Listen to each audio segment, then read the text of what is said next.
Hi, I'm Tim. Welcome to our channel, and thanks for logging on. If you enjoy these videos, do me a favor and subscribe to our YouTube channel right here at Watchbox Reviews. I would really appreciate it, and I promise to update daily. If you like this watch, you can purchase it on our website, thewatchbox.com. Today we are discussing the already semi-legendary Tudor Black Rose. That's right, it is the short-lived Tudor Heritage Black Bay Black, the 79220N, a model announced in roughly October 2015 and already out of production by the next year's Basel World in March 2016, this watch had a very short run.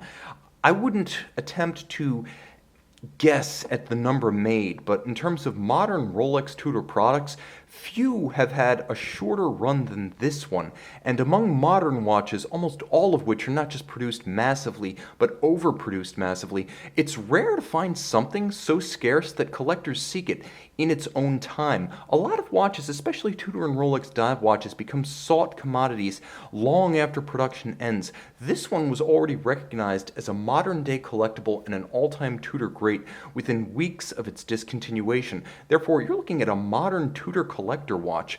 It's also in outstanding condition and very wearable at 41 millimeters across the round of the case, not inclusive of the crown. Because of the ETA caliber inside, it's also quite slim, thinner than you'd expect a modern Tudor to be. Only 12.6 millimeters thick. This one's the same thickness as a sub, so there's no need to play around with some of the newer trick Black Bays that have slimmed out the case profile and downsized. This one gives you the 41 with Submariner thickness. You get both. You also get a nice compact lug-to-lug dimension. You're going to find that this one is 50.3, which is perfect for a smaller male wrist. I always say 50 millimeters or fewer for a 14 to 16.5 centimeter male wrist. That's what I call smaller by guy standards. My wrist is 16 centimeters, and you can see that this one sits and wears easily. The bracelet is substantial. You'll note asymmetrical link size, a little bit of a flourish with polished flanks, but big links, removable links as you can see, sized with screws, not pin sleeves. The watch feels more expensive than it was when new. Large channels underneath the links to avoid pinching skin, pulling hair. The bracelet's as comfortable and as solid as a Rolex Oyster.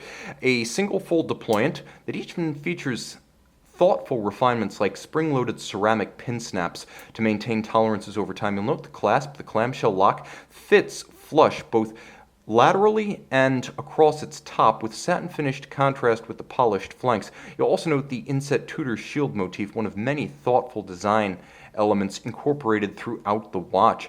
The timepiece features a handsome case that is pretty flat compared to what came after, with polished flanks, a small, handsome, and nostalgic bevel along the ridge of the lugs, transitioning to hoods that are satin finished. You can see Tudor Rose logo on both crown, as on the current in-house caliber Black Bays, and Tudor Rose logo on dial. We're going to get a bit closer here. Today, if you look at the in-house caliber Tudor Black Bays, you will find that they feature the Tudor shield on the dial and the rose on the crown. Here we got double rose, hence the nickname of this model, Black Rose. Gilt-style printing designed to evoke a 1950s or 60s Rolex or Tudor dive watch. You can see that the black insert, the namesake of this watch, flanking the luminescent pearl. By the way, the micro knurling is better than what Rolex offers on its own divers. It's easier to grip wet, sweaty, or gloved. Even with bare hand, it's easier to get a purchase on this bezel than an equivalent Rolex sub or sea dweller. Line up the pip with the gilt style golden minute hand, and you will find that you have an impromptu 0 to 60 minute timer that I find better than a chronograph. It's easier to read a big hand against a radial scale, period. You'll note that all of the features of the dial furniture, applique rather than printed on. It's a refinement I appreciate on an entry-level Rolex Tudor model. You have snowflake-inspired diamond-style minute and hour hand. There's a little bit of a, shall we say, tapestry of vintage features here, with some features of old Tudor Submariners from the 50s and 60s and others like the snowflake hands from the late 60s and 70s. You will note that the script at 6 o'clock is rotor self-winding rather than chronometer certification to match the rose at 12 o'clock. Both features, top and bottom of the dial, are different on the in-house calibers.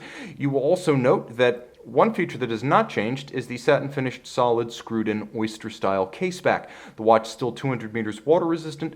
You get a thin profile thanks to that ETA 2824 caliber. You also get Toughness, automatic winding with bidirectional action that's almost inaudible and impossible to feel.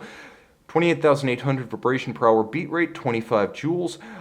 Automatic winding with a hacking or stop seconds function. When you pull the crown to extremity, you can actually stop the seconds hand and synchronize to a reference time. You'll also note a very subtle, color-coordinated black sleeve to the oversized or big crown style crown. The timepiece with a gilt-style printing on the dial, nicely consonant with the rose gold of the hands at center. A handsome, desirable, wearable, and highly sought modern Tudor classic. You can see and you can purchase this Heritage Black Bay Black Rose on the watch box. And we're back with the Tudor Heritage Black Bay 79220N. You can see this rarity and make it yours on our website.